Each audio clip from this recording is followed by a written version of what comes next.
Siap. Mulai. Oke, baik. Bismillahirrahmanirrahim. Assalamualaikum warahmatullahi wabarakatuh.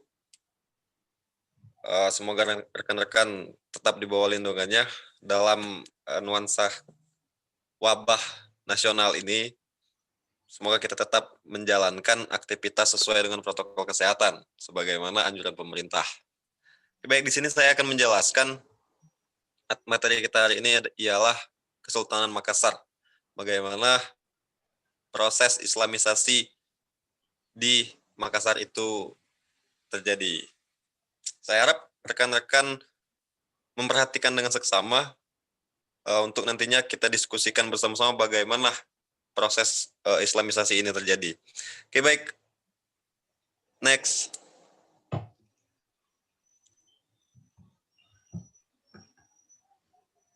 Next. Slide selanjutnya. Oke, sebelum kita mulai pada proses saya penyampaian materi, saya ingin menyampaikan dulu tujuan pembelajaran. Ya. Materi ini pernah saya bawakan di kampus, makanya tulisannya masih mahasiswa. Tapi secara keseluruhan hampir sama tujuannya, yaitu harapannya semoga rekan-rekan siswa dapat mengetahui proses masuknya Islam di Makassar dan dapat mengidentifikasi Kesultanan Makassar dan mengetahui proses kehancuran Kesultanan Makassar itu sendiri. Oke, next.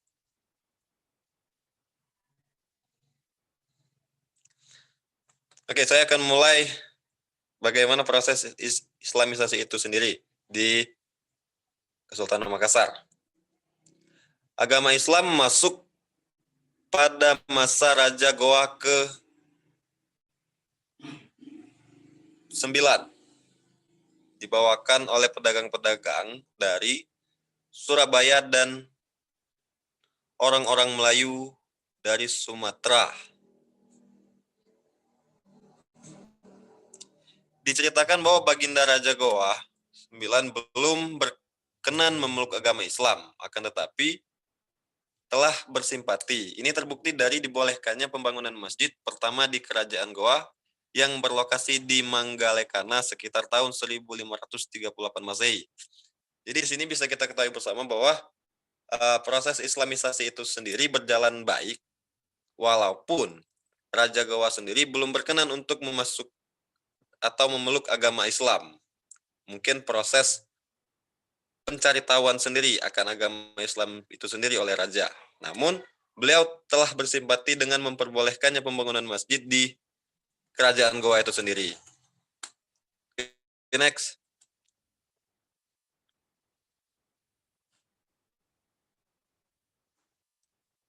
Oke, selanjutnya itu lahirnya Kesultanan Makassar. Kesultanan Makassar merupakan kesultanan Islam di Sulawesi pada abad ke-16 Masehi yang pada mulanya masih terdiri atas sejumlah kerajaan kecil yang saling bertikai. Daerah ini kemudian dipersatukan oleh kerajaan kembar yaitu Kerajaan Goa dan Kerajaan Talo menjadi Kesultanan Makassar. Jadi dulu di Kesultanan Makassar itu banyak kerajaan-kerajaan kecil namun masih konservatif, artinya masih bersifat identitas, mempertahankan suku-suku. Belum adanya persatuan yang besar. Sehingga ketika lahir kerajaan kembar, Kerajaan Goa dan Kerajaan Talo, berhasil menjadikan satu kesatuan dengan nomenklatur Kesultanan Makassar. Lanjut ya.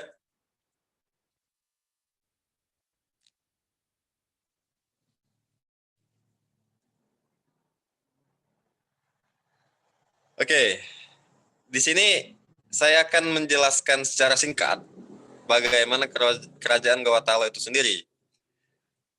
Oke, Kerajaan Goa pra-Islam yang dapat diungkapkan melalui sumber-sumber tertulis baru ditemukan sekitar abad ke-24.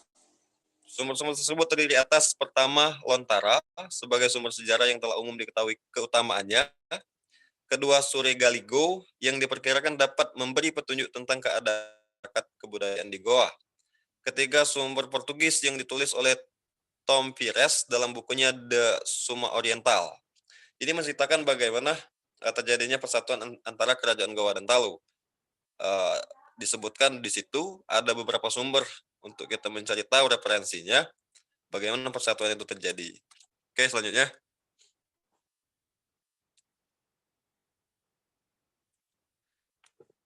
Oke, selanjutnya ini adalah raja-raja Kesultanan Makassar. Yang pertama yaitu Sultan Alauddin, periodisasi 1591 sampai 1629 Masehi. Kedua yaitu Sultan Muhammad Said, 1639 sampai 1653 Masehi. Yang terakhir yaitu Sultan Hasanuddin 1653 sampai 1669 Masehi. Di sini saya akan menjelaskan sedikit tentang kepribadian Sultan Hasanuddin yang terakhir ya, yang menjadi ikon daripada Kesultanan Makassar. Sultan Hasanuddin ini sendiri terkenal sebagai ayam jantan dari timur oleh kalangan-kalangan Portugis waktu itu ya. Karena keberanian beliau dalam mempersatukan kerajaan Goa dan Talau sehingga mampu membentengi setiap kali para penjajah masuk di tanah Makassar. Oke, selanjutnya.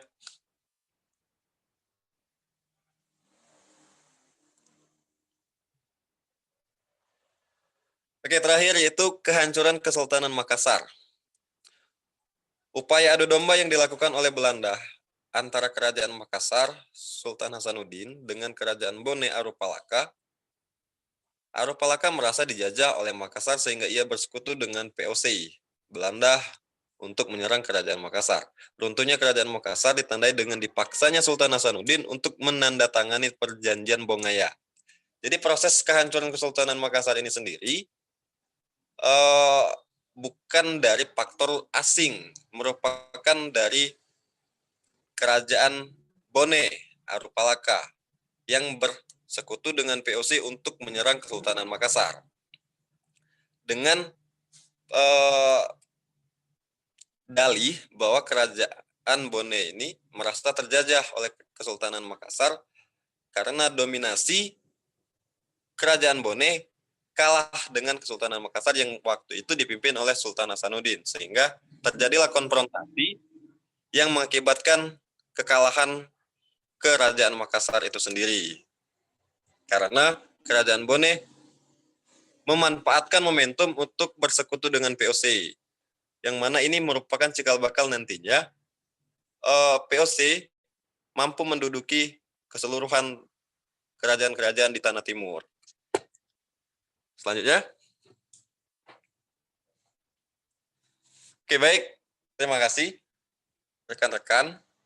Itu yang dapat saya paparkan. Kalau ada kata yang salah saya koreksi kembali. Kepada Allah saya mohon ampun. Kepada rekan-rekan yang kurang jelas ataupun ada yang ingin ditanyakan untuk kita berdiskusi, saya persilakan.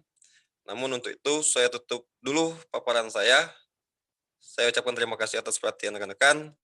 Sekali lagi, terima kasih. Assalamualaikum warahmatullahi wabarakatuh.